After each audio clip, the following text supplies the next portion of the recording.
I was standing in his office elevator with champagne and croissants when I heard his voice, just an old friend.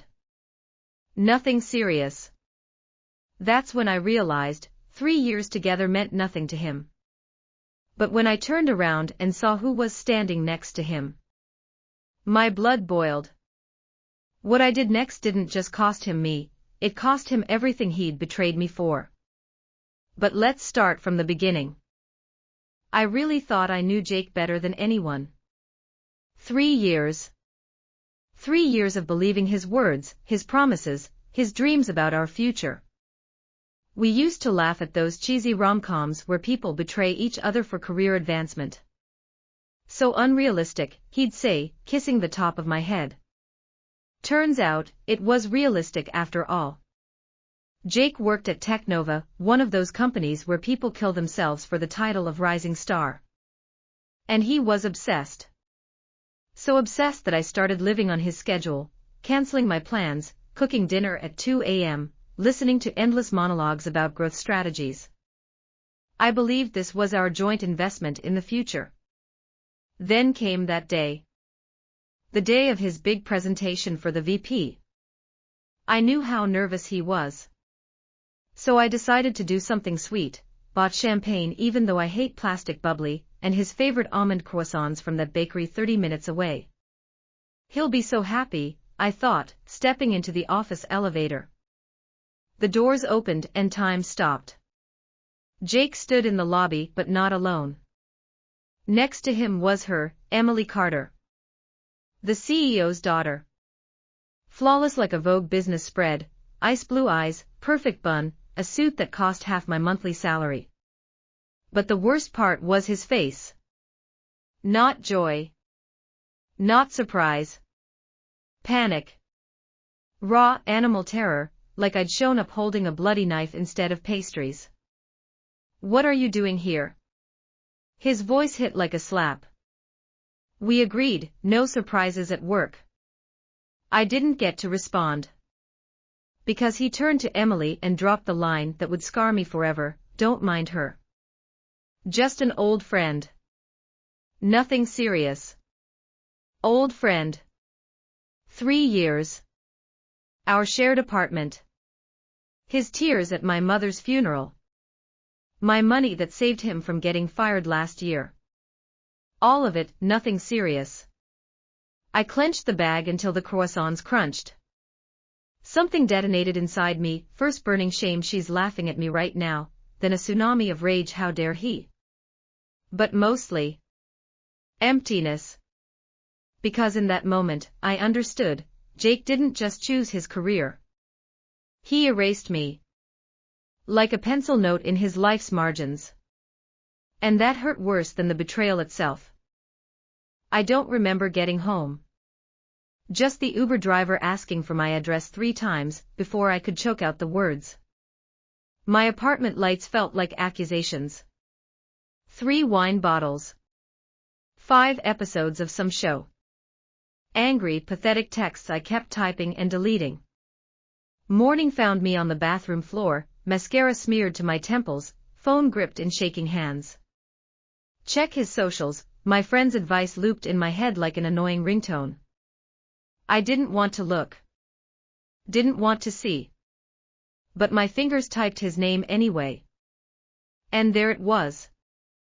A photo from last week. Dinner at La Prima, the most pretentious restaurant in town. Jake wearing the blue tie I gave him for our anniversary.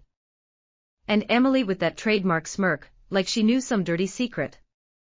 Caption, with someone who inspires me to be better. #growth #partner in crime, I actually vomited. I punched the floor until my knuckles went numb. Wanted to text him. Post screenshots. Call his mother. Then, click, my thumb kept scrolling. Emily's account. Her modern Amazon blog. A highlighted post. A real woman doesn't cling to a man like a drowning rat to driftwood. If your man chooses someone else, you weren't valuable enough. And yes, I always vet my partner's exes. Sometimes just for laughs. Below screenshots. DM conversations. Other girls begging, please come back, she doesn't love you. Her replies, pathetic. Your fault. That's when something snapped. The tears stopped. The shaking ceased. Because I realized, Jake didn't just betray me. He dove face first into the gutter. And Emily. Oh, that bitch specifically targeted weak men willing to sell their souls for status. They deserved each other. But I wasn't one of those desperate girls in her screenshots. And I sure as hell wasn't about to beg him back. I gave myself exactly 48 hours to stop trembling with anger and start taking action. Because I understood, tears and hysterics were exactly what Emily expected from me. And I decided to give her a surprise instead. First step, reconnaissance. Through a former colleague from Technova, thank God for office gossip, I learned some spicy details. Emily wasn't just the CEO's spoiled princess, she was overseeing the company's new flagship project. The project was rawer than supermarket chicken, overloaded with bugs, behind schedule, but with an enormous budget. And the most delicious part, officially Jake's team was handling it, but she took all the credit. My plan formed instantly. Step 1, fake account. I created a profile for Catherine Wild, technology journalist from Forbes. I chose a professional profile picture, threw together a couple of intelligent posts about IT trends. Then wrote to Emily, your project at Technova is exactly the innovative approach we need to discuss. I'd like to talk with you personally about a feature. Catherine Wild, Forbes Tech. She responded within 17 minutes. Step 2, the meeting. We agreed to meet for coffee at the Grind, the place where she always photographed her so-called business breakfasts. I arrived early, set my phone to recording mode, and chose a table in the shadows. Emily appeared in her signature style, expensive watch, disdainful look for the waiter, a ton of perfume. I'm glad Forbes is finally noticing real leaders, she began, without even asking what kind of article interested me. I nodded, agreed, then cautiously asked, but technically Jake Ritter's team handles the development, right? Her face twisted into a grimace, as if I'd asked her to finish someone else's salad. Oh, they're just implementers. The idea, strategy, connections, that's all mine. Although. She smiled condescendingly, of course, let them think it's their achievement. Good for motivation. I finished my latte. The recording was safely in my phone. Step 3, the finale. The next day, I sent the audio file to Michael Carter's corporate email. Thank you LinkedIn for open contacts. No comments.